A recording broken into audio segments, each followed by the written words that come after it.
We're here today to defend the most basic of all human rights, the right to health and the right to life. They rushed through the office and treated us like common criminals. Get your hands up. Get them up right now. Freeze! Hey, guys, it's only vitamins. Vitamine! Vitamine! Vitamine! Tens of millions of men were cheated out of an effective, non-toxic therapy. Just cheated out of it and forced to buy an expensive, dangerous therapy that is only half as good. And that upsets me.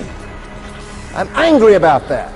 If there's a higher corporate good to be served by breaking the law, by having the FDA work with the Codex and try and drag the U.S. into this nightmare, then they're all for it.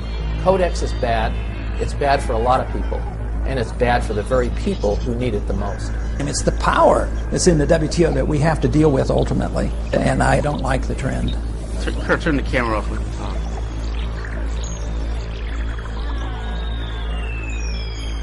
The only thing we have to fear is fear itself. Nameless, unreasoning, unjustified terror. Fear. Its darkness causes humanity to make awful choices. With dreadful power, fear can rule our lives and paralyze lofty hopes and dreams in an instant. It is the antithesis of God, the destructive dark side.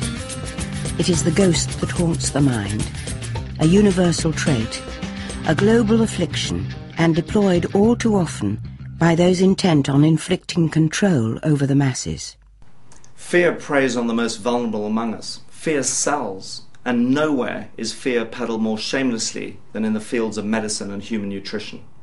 Fear anesthetizes us. It coerces us, making us believe that we can do little on our own to prevent or treat disease, and forces whole nations to kneel at the altars of the drug industry. And of course the fearmongers are also preying on fear of disease. And the solution that the fearmongers give us are drugs. Yet drugs are the single most dangerous thing we can put in our mouths. It's a sad fact that pharmaceuticals have become the dope of modern man. And make no mistake, we are addicted. Last year, between 3 and 5 billion prescriptions were written in the US alone. And for all of its many miracles and heroism, the pharmaceutical fantasy has also left disaster in its wake. The tragedies of drug side effects are being exposed daily.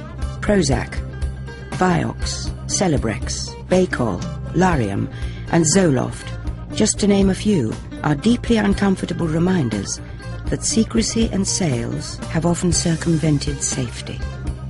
There is also the crippling burden of health insurance and the millions who are debilitated by a wave of red ink, bankrupted as a result of an unexpected illness that they could not afford.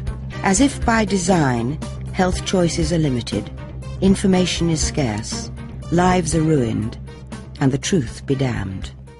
Business is business, and people don't like competition, and those things, smart business people may not always do something that's best for the people or for someone's health. In addition to these painful realities of life, however, an abundance of evidence now suggests that this holy reverence towards modern medicine may be killing us. I wrote Death by Modern Medicine, inspired actually after writing a paper called Death by Medicine. And what I found after analyzing government databases and peer-reviewed journal articles, I found that 784,000 people are dying annually, prematurely, due to modern medicine intervention. And also found studies that said we're only capturing 5 to 20% of the actual deaths. We're clear that the status quo is equal to a premature death in this country. Someone needs to stand up and scream and say, foul, something's gone awry. Somebody needs to stop this madness and say to the public, there's a better option. We will no longer accept the status quo. But the fear machine is well oiled by petrochemical dollars and a near worldwide monopoly in healthcare. It works overtime to prevent the truth about dietary supplements from getting out to the public. Governments, particularly in Europe and the United States, seem all too eager to comply with the robber barons of healthcare. It has always been so, as evidenced by this 40-year-old government film, which is but one of many in their arsenals. But it's still the same old snake oil. During the 1990s, however, despite generations of institutional bias, American consumers won critical battles against the Food and Drug Administration, the FDA, and the medical pharmaceutical establishment. In the mid-90s, there were movements to put all supplements on a prescription basis. And in all the countries in the world where they've done that, it more than doubled the cost and made them not available. And it's really a freedom of choice issue. It's not a company manufacturer issue. It's a consumer's issue. So we were fighting for the right to have access for our own use, our own families, and our own businesses. And fortunately, the healthy consumer felt the same way. We actually were able to marshal, one day in a period of hours, 1 million phone calls to the government. It was really a citizens' uprising. This massive consumer movement for healthcare freedom was invigorated when the FDA became enveloped in controversy of its own making. The agency approved a guns-drawn raid at the clinic of Dr. Jonathan Wright and also raided dozens of health food stores in a premeditated power grab. Consumer outrage fueled Hollywood to become immersed in the debate, and actors like James Earl Jones and Sharon Stone became part of a national campaign for healthcare freedom of choice. When Mel Gibson came aboard, he documented his views in memorable fashion. Freeze! Hey, guys, it's only vitamins. Vitamin C, like in oranges.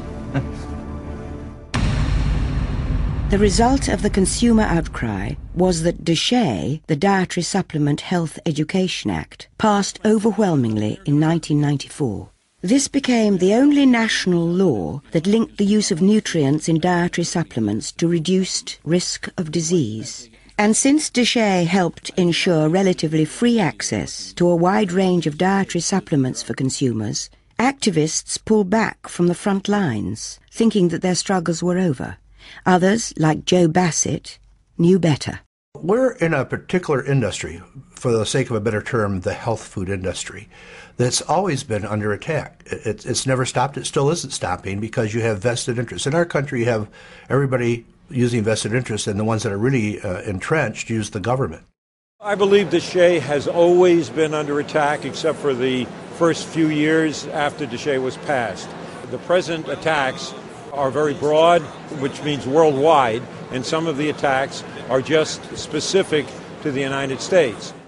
Now, a bureaucratic shadow called Codex Alimentarius threatens to silence the opposition forever, both here and abroad.